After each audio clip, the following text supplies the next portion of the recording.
Oui, c'est le professeur Abdounian, donc je suis le coordonnateur du centre de dialyse Salif Fall. La maladie rénale est une maladie silencieuse, comme vous l'avez dit. D'ailleurs, on l'appelle le tueur silencieux. C'est pour cela que le dépistage précoce passe par des examens qu'on fait au niveau des urines. Parce qu'avant les perturbations, donc les anomalies au niveau du sang, on a d'abord des anomalies au niveau urinaire. Et ceci passe donc par le dosage de protéines dans les urines. Et ceci permet un dépistage beaucoup plus précoce de la maladie rénale. Mais maintenant, lorsque la maladie évolue aussi, à un certain moment, c'est des perturbations du bilan sanguin. Donc il faudra doser le taux de créatinine dans le sang et ceci va permettre de dépister précocement la maladie rénale. Alors, la prévention s'adresse à la population générale. C'est ce qu'on appelle la prévention primaire. Mais aussi s'adresse aux patients qui ont déjà une maladie rénale ou une autre maladie et qui risquent d'arriver en insuffisance rénale. Pour la population générale, c'est principalement des mesures d'hygiène alimentaire et d'hygiène de vie. C'est-à-dire, il faut avoir une activité physique régulière. Ceci veut dire 30 minutes par jour, au moins 5 jours sur 7. Il faut aussi diminuer la quantité de sel dans notre alimentation. Il faut diminuer la quantité d'huile et de sucre.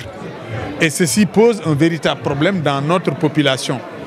Alors, dans la population générale aussi, il faut les éduquer à mesurer régulièrement leur pression artérielle, à veiller sur leur poids, mais aussi à mesurer leur taux de sucre et de cholestérol. Si nous faisons ces mesures-là, nous serons capables de réduire l'incidence de la maladie rénale dans la population. Maintenant, pour ceux qui sont malades, comme les diabétiques, les hypertendus, il faudra les éduquer à régulièrement consulter, avoir un suivi médical et à prendre leurs médicaments. Le suivi médical permet régulièrement de faire des examens qui peuvent dépister la maladie rénale dans cette population-là. Alors, naturellement, un autre problème, c'est l'automédication. Il faut que les gens arrêtent de prendre des médicaments sans avoir vu un médecin. Il faut aussi qu'on arrête de prendre des médicaments dans la rue. Les médicaments de la rue sont très dangereux pour la population. Mais aussi, il faut éviter les produits toxiques traditionnels. Aujourd'hui, la phytothérapie fait des ravages dans notre population. Il faudra éduquer à ce que les gens comprennent qu'un médicament doit avoir des qualités et des principes pour permettre de soigner.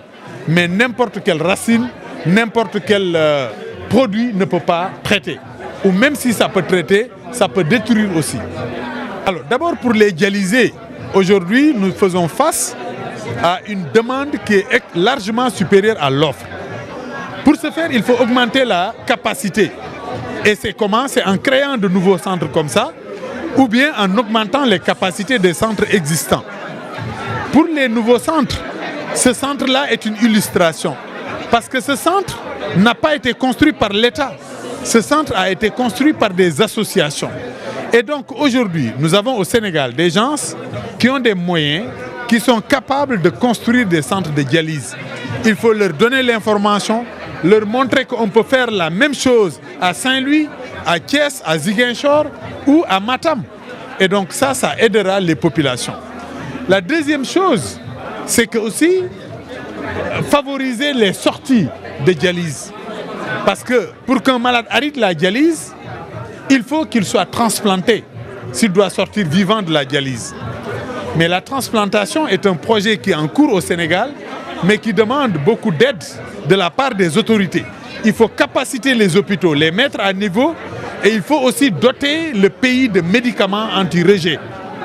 Jusqu'au moment où je vous parle, nous n'avons pas encore ces produits sur le terrain, mais aussi il faut participer au coût. Parce que si nous faisons de la greffe et que nous laissons tout à la charge du malade, il y a peu de Sénégalais qui pourront être greffés. Parce que la greffe coûte cher. Et donc, nous avons besoin du soutien de l'État pour pouvoir faire de la greffe rénale. Et nous espérons qu'avec ce plaidoyer, on pourra quand même faire débloquer ce problème de greffe. Maintenant, par rapport à la prévention aussi, il y a beaucoup de travail. Il faut de l'éducation.